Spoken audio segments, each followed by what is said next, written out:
Que a graça de nosso Senhor Jesus, a misericórdia de Deus seja sobre cada um de nossos ouvintes.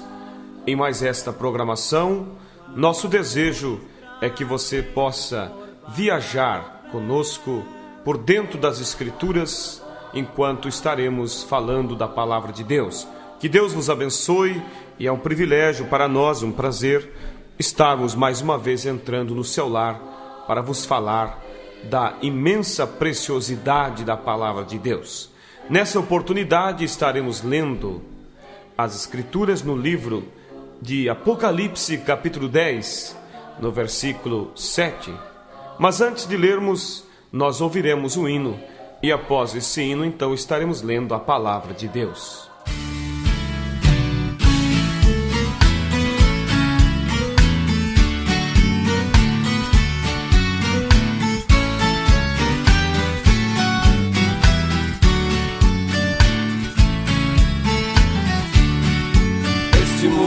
Perdido eu andei, bem distante dos braços de Deus, bem pra longe o pecado arrastou, e a minha alma quase se perdeu, sem esperança de um dia encontrar uma mão para me ajudar, que tirasse minha alma das trevas e mostrasse um caminho de luz.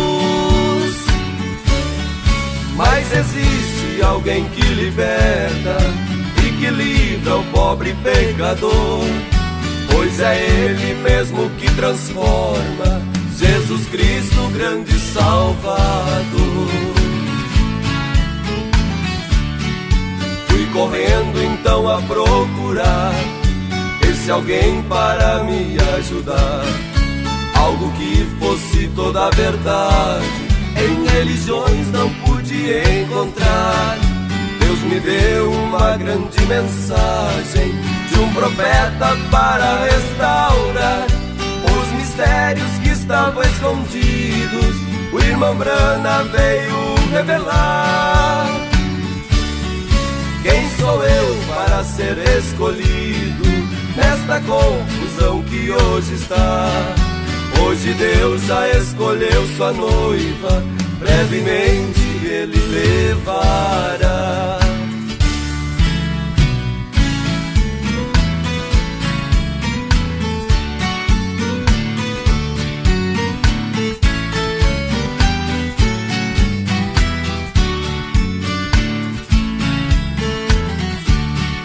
Fui correndo então a procurar esse alguém para me ajudar, algo que fosse toda a verdade.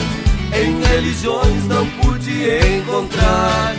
Deus me deu uma grande mensagem de um profeta para restaurar os mistérios que estavam escondidos. O irmão Brana veio revelar. Quem sou eu para ser escolhido nesta confusão que hoje está? Hoje Deus já escolheu sua noiva, brevemente Ele levará.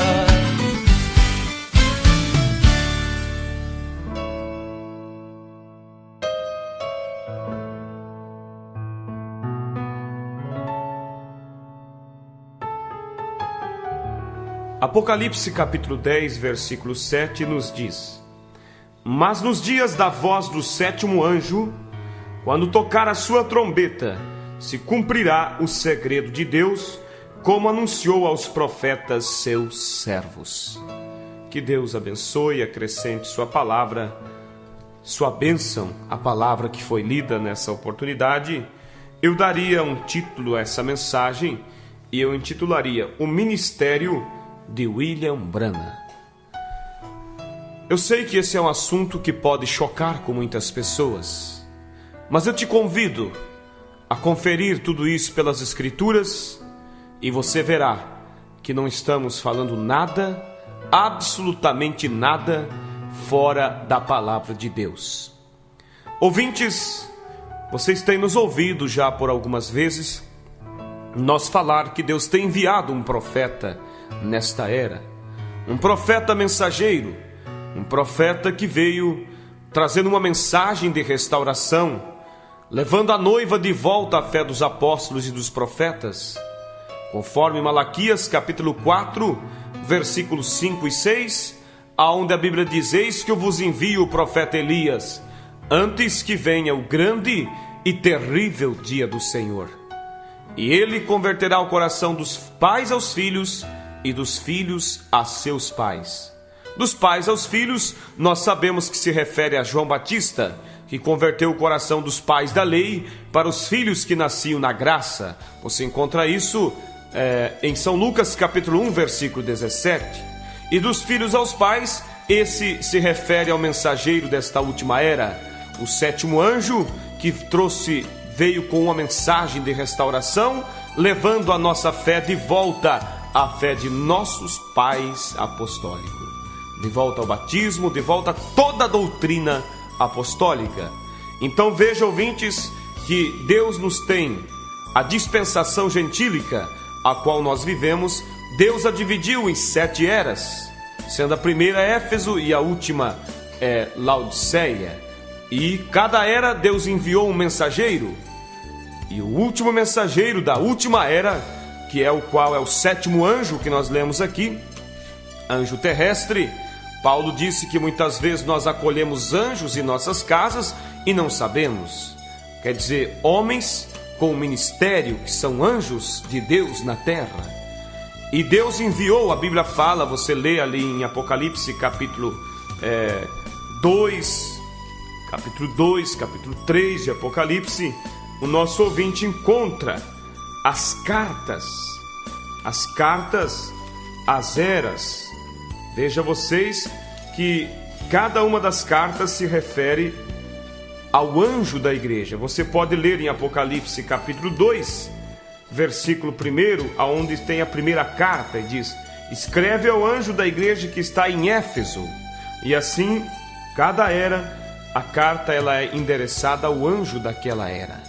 E nós estamos na última era, a qual é a era de Laodiceia. A primeira era foi Éfeso, a segunda Esmirna, a terceira Pérgamo, a quarta Tiatira, a quinta Sardo, a sexta Filadélfia e a sétima Laodiceia.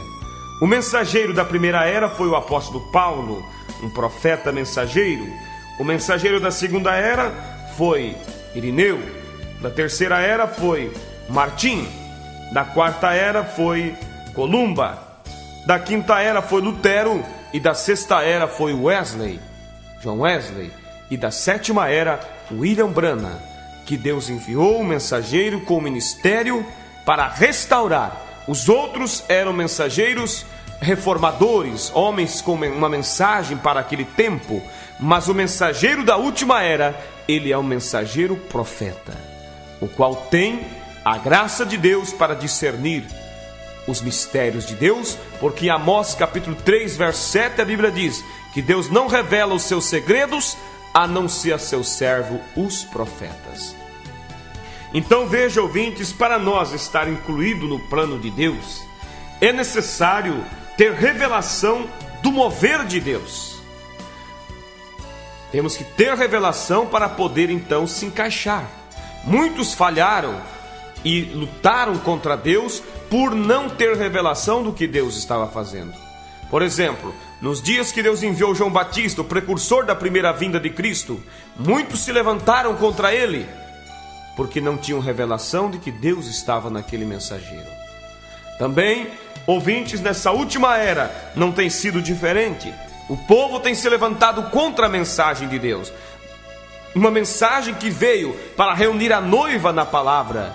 Isso tudo foi profetizado nas Escrituras, que assim como João Batista veio para preparar o povo para a primeira vinda de Jesus, Deus enviaria um profeta nos últimos dias para preparar a noiva para a segunda vinda de Cristo.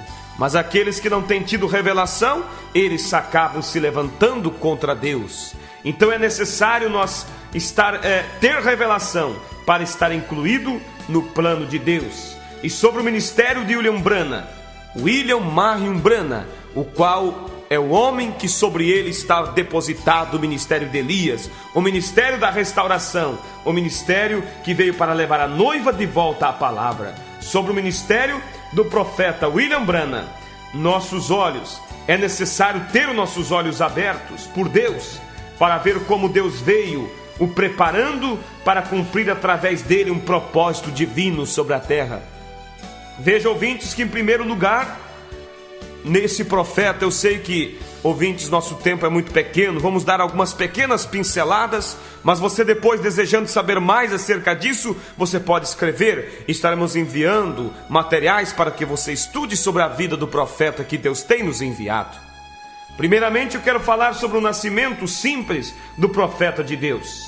Ele nasceu em uma pequena cabana, seus pais eram muito pobres, e por volta das 5 horas da manhã, ele nasceu naquele pequeno rancho. E quando ele nasceu, ali havia parteiras que vieram para ajudar naquele parto, e elas se espantaram porque uma luz desceu sobre a cabeça daquela criança. Aquela luz veio sobre o profeta de Deus, e mesmo naquele instante uma pomba assentou-se sobre a janela daquele pequeno quarto, e elas, espantadas, disseram: que tipo de menino será esse? Elas não sabiam que ali estava nascendo o homem o qual teria sobre ele o ministério de Elias. Então veja, ouvintes, que o ministério desse profeta, ele teve algumas etapas principais, as quais eu quero vos mostrar. Quando ele tinha 7 anos de idade, ele estava indo buscar água para o seu pai, e ele parou debaixo de uma árvore para descansar. E ele ouviu um barulho sobre aquela árvore. Ele olhou para ver o que era, e daquele barulho era um vento, havia um vento, um redemoinho ali. E daquele redemoinho saiu uma voz que disse: nunca bebas, nem fumes, nem corrompa teu corpo com mulheres, porque quando fores mais velho, eu terei uma obra para ti. É claro que aquela criança saiu em desespero, sem saber o que estava acontecendo. Mais tarde ele teve uma visão, e ele viu uma ponte sendo construída sobre o rio Ohio ali, e aquela ponte caiu, e 16 homens morreram e perderam suas vidas. E ele contou isso quando criança, e mais tarde aquela ponte foi construída e realmente caiu, e 16 homens morreram. E assim muitas coisas acontecia na vida do profeta, a qual ele não entendia. E mais tarde ele foi crescendo, e em busca de saber acerca disso, no desespero, ele tinha muitas visões. Ele perguntava aos pastores daquele dia, e eles diziam para ele: olha, Billy, essas visões que você tem são do diabo. E isso deixava o profeta em mais preocupado ainda, até que um dia ele disse para sua esposa: eu não suporto mais isso. Ele foi, então entrou em uma mata, onde ele sabia que havia uma caverna, e ele entrou ali naquela caverna, e ele disse para Deus: eu não sairei daqui sem que o Senhor mostre-me por que eu tenho essa vida tão estranha. Ele começou a orar e a buscar a Deus, e por volta das 11 horas da noite, uma luz desceu sobre ele naquela escura caverna. E ele se assustou e tentou fugir, mas quando ele foi fugir, havia daquela luz, saiu um homem, e daquele homem uma voz. E aquele homem disse: não temas. Aquele homem era um anjo de Deus. E aquele anjo disse: não temas, porque eu sou enviado da parte de Deus para te dizer que essa vida estranha que tu tens levado é porque Deus te enviou à terra para ser um líder. Há uma mensagem que você levará ao mundo. E o profeta então, ali sem saber, sem entender, e aquele anjo disse: você orará por reis e monarcas. E ele disse: como farei isso sendo eu pobre? E o anjo mostrou e disse: se tu fores sincero e fizer com que o povo crê em ti, nem mesmo o câncer parará diante de suas orações. E o anjo disse: assim como a João Batista, ou melhor, assim como a Moisés foi dado 2 sinais para que o povo cresce nele, assim também a ti será dado 2 sinais para que o povo creia em você. Vocês sabem que os 2 sinais que foram dados a João Batista ou a Moisés, quando Deus enviou ele para libertar o povo do Egito, para que o povo cresça que ele era um profeta enviado de Deus, Deus lhe deu 2 sinais. E os 2 sinais, o primeiro foi colocar a mão no seio, e ao tirar a mão, sua mão estava leprosa. Ele voltou a colocar a mão no seio, e ao tirar, sua mão estava limpa. O outro sinal era jogar uma vara no chão e aquela vara se transformou em uma cobra. Depois pegou na cauda da cobra e a cobra voltou a ser uma vara outra vez. Assim também foram dados 2 sinais ao profeta. O primeiro sinal era o dom que Deus deu a ele. Ele pegava nas mãos das pessoas e as mãos do profeta, a mão do profeta ficava numa certa tonalidade. E então com isso ele discernia que tipo de doença havia naquelas pessoas. E o segundo dom foi maior, foi o dom do discernimento, aonde ele podia discernir os pensamentos e as intenções que havia nos corações dos homens. É claro que com esse dom o povo se maravilhou muito. É claro que com esse dom milhares e milhares e milhares de pessoas vieram ao encontro desse profeta. Todas as igrejas queriam ele com eles. Mortos ressuscitavam, paralíticos andavam, cegos enxergavam. Oh, ouvintes, muitos milagres eram feitos. Nada poderia ser escondido diante do profeta, porque tudo estava nu diante de seus olhos, porque ele tinha o dom do discernimento. Aquele mesmo dom que estava em Jesus, aquele mesmo dom que estava em Elohim, quando visitou a Abraão, e Abraão estava sentado, e Deus sentado com ele conversando, e Deus disse a Abraão que visitaria Abraão e Abraão teria um filho. E Sara lá dentro da tenda riu em seu coração, e Deus disse: por que Sara riu? Mesmo Deus virado, mesmo Deus de costas para a tenda, sem ver, sem ouvir nada, Deus disse: por que Sara riu? Porque Deus tem a capacidade de conhecer os pensamentos dos homens. E a Bíblia diz que assim como foi nos dias de Sodoma e Gomorra, assim será também nos dias da vinda do Filho do Homem. Nos dias de Sodoma e Gomorra, houve 3 anjos que visitou a terra, sendo um deles Elohim. Elohim discerniu o coração de Sara, e foi o último sinal que foi enviado sobre a terra antes que Sodoma fosse queimado. Assim também hoje, antes que essa terra seja queimada, o último sinal enviado por Deus foi o profeta mensageiro com o dom do discernimento. Você diz: isso eu vejo nas igrejas. Não, ouvintes. Pode que alguém tenha um dom de discernimento em pequenas proporções, mas o dom de conhecer os corações e intenções, esse somente foi enviado ao profeta de Deus. E com esses dons, milhares e milhares e milhares de pessoas no mundo todo queriam estar perto do profeta, queriam o profeta. Até mesmo a grande denominação da época disse: Billy, una-se à nossa igreja, e nós faremos de ti um grande memorial ao seu nome. Mas a terceira etapa do ministério do irmão Branham, do profeta, primeiro foi tomar as mãos das pessoas e com aquilo discernir a doença. O segundo foi o dom do discernimento dos corações, um dom maior. Cada dom desse era e esses dons foram para atrair os peixes grandes.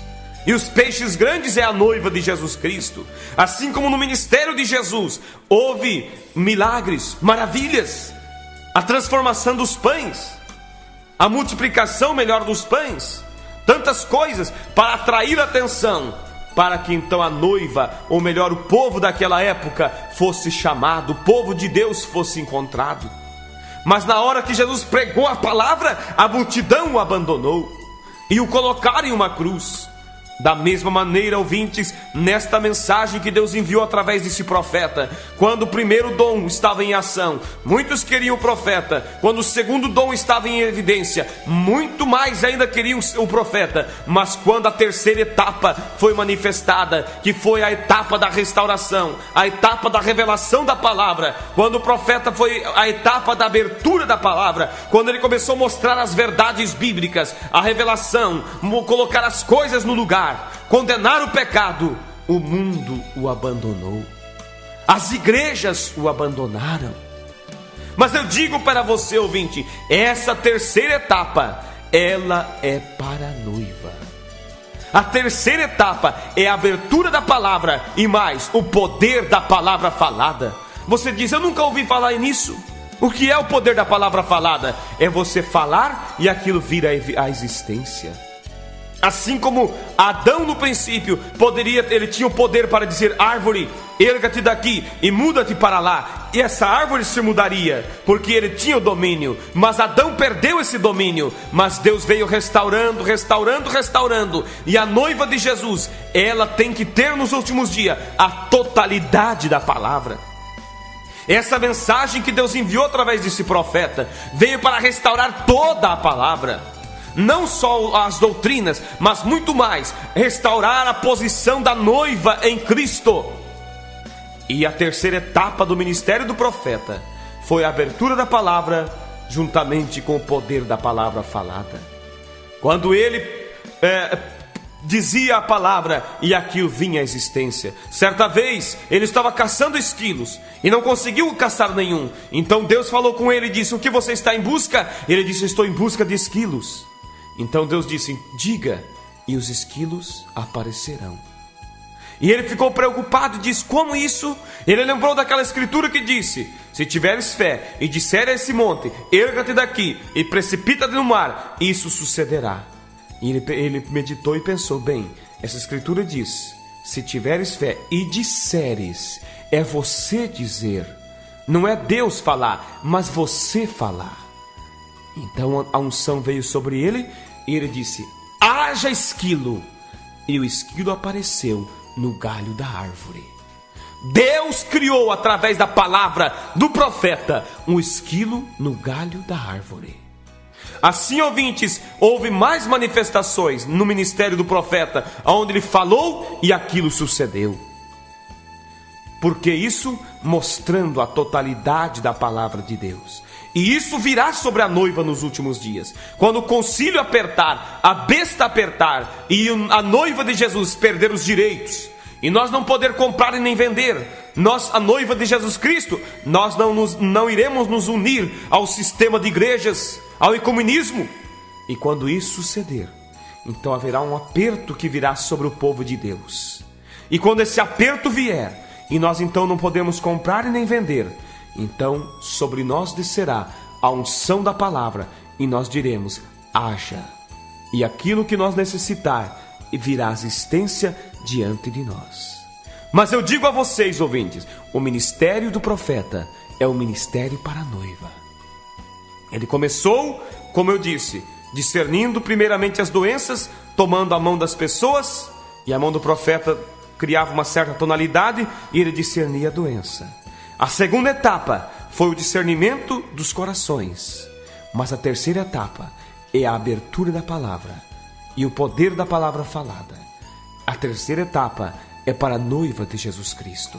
Ouvintes, Deus está preparando a noiva para o arrebatamento. Se você quer fazer parte da noiva, não te convido você para a unir à minha igreja, a unir a uma placa. Não, mas eu te convido, una-se à palavra. Porque a mensagem desse profeta, ela veio para unir a noiva na palavra, para unir a noiva na escritura.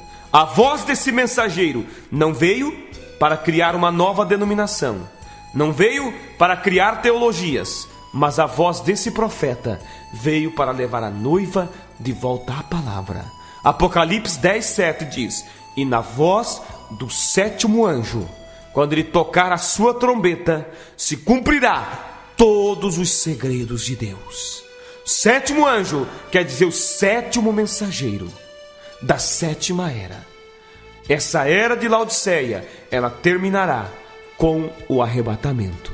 E eu digo a você, ouvinte, está muito perto. Falta muito pouco para Deus voltar, para Jesus voltar.